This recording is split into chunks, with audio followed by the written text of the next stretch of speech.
ng kapaligiran.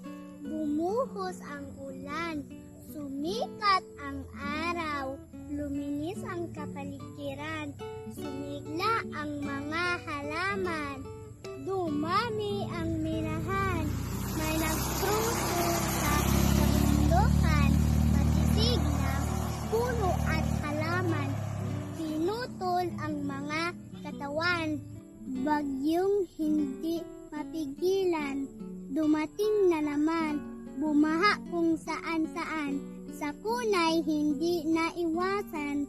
Kayong mga taong bayan, disiplina ang kailangan kapag ligiray pinabayaan, walang bukas ang ating kapatagan.